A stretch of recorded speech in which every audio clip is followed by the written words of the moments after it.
Oi, eu sou Marina Oliveira e esse é o Cinematicamente Falando. E hoje eu vou falar do filme Revelações da Netflix, que é um filme que eu gostei bastante de assistir. Mas antes de me aprofundar, já deixa seu like, se inscreve no canal, ativa o sininho, me segue nas outras redes sociais, assiste esse vídeo até o final. E é isso, vamos pro filme. O filme começa nos mostrando a Yeon, uma menina que faz parte da igreja que é liderada pelo pastor Min-chan. Ela está indo para um culto, mas no caminho ela percebe que está sendo seguida por um homem, que entra na igreja atrás dela. Depois do culto, a garota sai com alguns amigos para um karaokê, mas enquanto ela tá saindo, ela conta que estava sendo seguida e ainda aponta quem seria essa pessoa que a estava perseguindo. Porém, nenhum de seus amigos leva essa afirmação a sério. Enquanto isso, o pastor Min-chan chama o homem, que ele acreditava ser apenas um novato na igreja, para fazer uma ficha de inscrição. Assim, descobrindo o nome do homem, que é Kwon, e também o seu endereço. Além disso, o pastor ainda dá um casaco e sapatos novos a esse rapaz. Mas é no momento que ele vai calçar os sapatos que Min-chan percebe que Kwon tem uma tornozeleira eletrônica. Apesar disso, o pastor afirma que a igreja é para todos os pecadores, incentivando que Kwon volte à igreja novamente. Logo em seguida, o pastor recebe uma ligação de um detetive particular que ele havia contratado. Este manda fotos da esposa dele com o seu personal, mostrando que ela estava sendo infiel. Depois de descobrir a infidelidade da esposa, Min-chan é convocado pelo seu superior para ir à sede da sua congregação. E lá ele descobre que há uma igreja que está sendo construída no bairro dele, mas que provavelmente ela será ministrada pelo filho do dono da sede. Com a notícia da infidelidade e com a questão da nova igreja, que poderia ser uma promoção para ele, mas acabou não sendo, ele esquece de buscar o seu filho na escola, até que recebe uma ligação de sua esposa dizendo que um homem havia buscado o garoto. Min-chan, que já tinha voltado para a igreja, vê que há uma goteira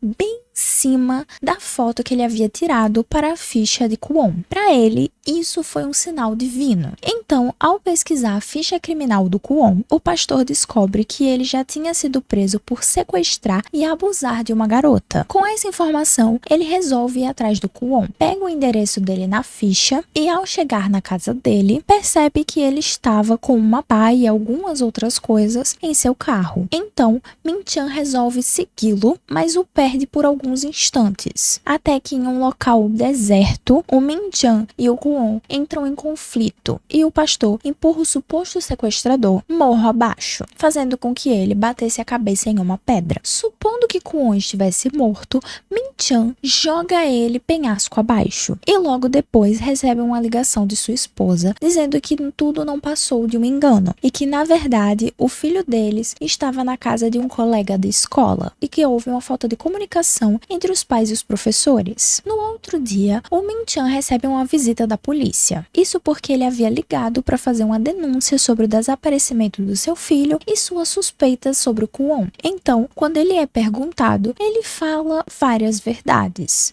Ele diz que o Kwon apareceu na igreja, que eles conversaram e que o Kwon foi embora, mas que quando a esposa dele ligou falando que seu filho havia desaparecido, ele supôs que o Kwon poderia ter o sequestrado. Então ele o seguiu até a casa do Kwon, ligou para a polícia e em seguida foi para casa. A gente sabe que isso é parte verdade e parte mentira. Uma garota do ensino fundamental desapareceu. O nome dela é Shin Yeon. O quê? Isso porque a Yeon desapareceu e o principal suspeito é o Kwon. E quem fica um pouco desconfiada de toda essa história é a Yeon-hui, uma policial nova na área, que por coincidência teve a sua irmã sequestrada pelo Kwon algum tempo antes. Yeon-hui vive com uma culpa enorme. Isso porque ela acredita que deveria ter salvo a sua irmã, mas que infelizmente ela não conseguiu. Apesar disso, ela conseguiu fugir das garras do Kwon, mas quando ele foi julgado, os advogados e o psiquiatra alegaram que ele tinha traumas de infância por ter sido abusado psicologicamente, fisicamente e sexualmente pelo seu pai. Então é por isso que ele estava em prisão domiciliar e fazendo acompanhamento psicológico. Depois de falar com a polícia, Min-chan recebe a visita da mãe da Yeon e ele propõe fazer uma corrente de orações pela garota naquela noite. Assim que eles terminam de conversar, Min-chan dá uma carona à mãe da Yeon. E é nesse momento que ela recebe uma ligação, dizendo que o carro do sequestrador foi encontrado. Min-chan então se oferece para ir até o local com ela. E lá ele descobre que Kwon quebrou todas as câmeras do caminho que ele iria fazer dias antes do ocorrido. E por isso ele conclui que não tem nenhuma prova que ligue ele ao Kwon, apesar de ficar preocupado que encontrem o corpo dele. Algumas coisas que eu notei até agora e que eu gostaria de ressaltar. Primeiro, o Kwon planejou todo o sequestro da Ayeon, quebrou as câmeras do caminho que ele iria fazer, retirou sua tornozeleira para ninguém saber onde ele estava e mesmo assim cometeu a gafe de falar para o Min-chan o seu nome verdadeiro e escrever o seu endereço na ficha de inscrição, dando pistas mais que suficientes de que ele esteve na igreja que a menina frequentava. Não faz sentido. Outra coisa que eu também achei muito estranha é que o Min-chan tinha dado o casaco e os sapatos pro Kwon e não entendi porque ele tirou o casaco do Kwon antes de jogar ele do penhasco. Ele mesmo admitiu para os policiais que o Kwon foi à igreja e ele deu o casaco e os sapatos muito antes de saber que ele iria matar o Kwon. Então, mesmo que o corpo do Kwon fosse encontrado com o casaco da igreja do Min-chan, não teria como ligar os dois, porque o próprio pastor já tinha afirmado que o Kwon tinha ido na igreja e todo mundo viu o Kwon na igreja. Então,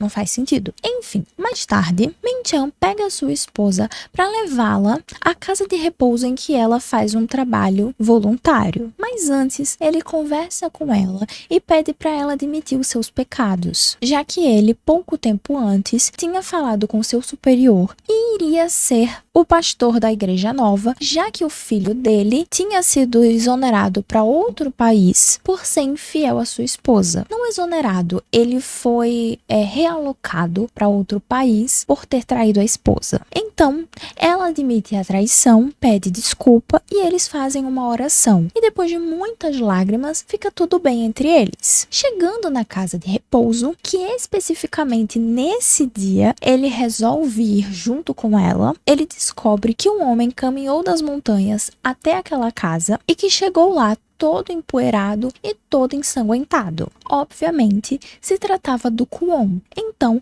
Min-chan mente dizendo que vai precisar preparar o seu culto à noite, aquele que ele ia fazer para Ayeon, e se despede de todo mundo ali. Mas, na verdade, ele vai até o quarto em que o Kwon está hospedado e, como ele sabia qual quarto seria, só Deus sabe, porque assim, ninguém fala nada sobre.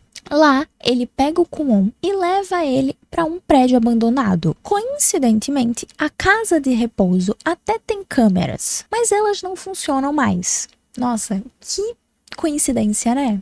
E enquanto os policiais investigam as câmeras dos carros que estão estacionados lá, a policial Yeon-hui descobre o prédio abandonado. Isso tudo com base no cheiro da terra que ela encontrou no pneu do carro do Min-chan. No prédio abandonado, ela encontra o Kwon, que afirma que a Ayeon está viva e que basta levá-lo a um hospital que ele contará onde ela está. Yeon-hui até fica balançada em matar logo o cara que sequestrou a irmã dela, mas como ela pode salvar a vida de uma garota, ela fica com receio e acaba questionando ele aonde a Ayeon está. No entanto, o Min-chan aparece e começa a lutar com a policial. Ele dá com uma pá na cara dela, fazendo ela desmaiar, e então quando ela acorda amarrada, ela tenta conversar com o Min-chan para convencê-lo a se entregar para a polícia e ajudar para que a Ayeon seja encontrada. Mas ele está completamente certo de que está sendo utilizado por Deus para matar o Kwon. E a ideia dele era matar o Kwon e a policial e culpar os dois pela morte um do outro. Porém,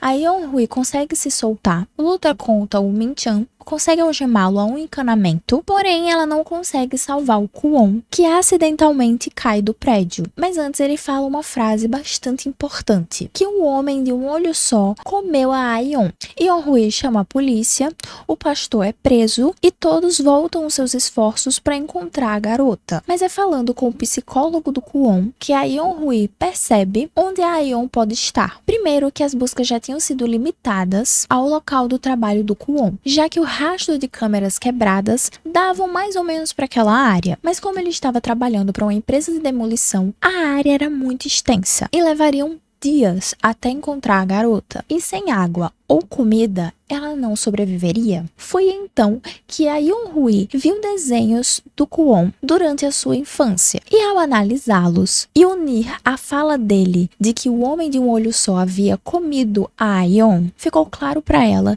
que se tratava de uma janela circular que ficava perto do telhado de algumas casas. E foi quando a sua equipe começou a pesquisar prédios que continham essa janela circular, que eles encontraram no Google Maps mesmo, o possível local onde a Ayeon estaria. Porém, esse lugar estava sendo demolido já enquanto a Yoon-hee estava a caminho. Por sorte, eles não terminaram de demolir e a garota foi encontrada sã e salva. A Yoon-hee fica muito feliz por ter encontrado a garota e salvado ela como ela queria ter feito com a própria irmã, mas infelizmente não conseguiu. Aliás, uma coisa que eu esqueci de falar é que a irmã da Yoon-hee se matou depois do veredito do juiz, meio que libertava o Kwon. Outra coisa que eu gostaria de destacar é o fato do pastor simplesmente usar o nome de Deus como se Deus estivesse utilizando ele para não se colocar como culpado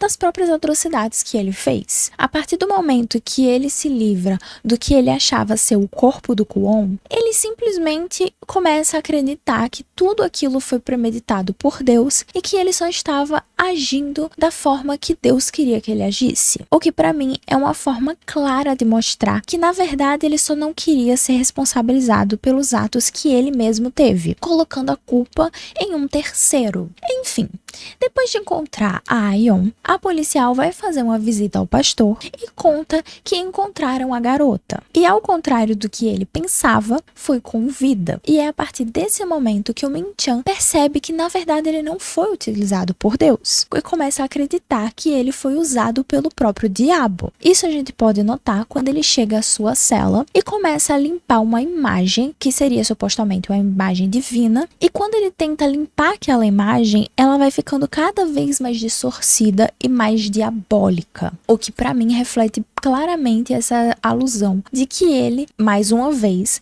querendo colocar a culpa pelos atos que ele teve em terceiros. Enfim, é com essa cena que o filme acaba. E se você assistiu esse vídeo até aqui, aproveita e clica nessa playlist para ver mais vídeos como esse.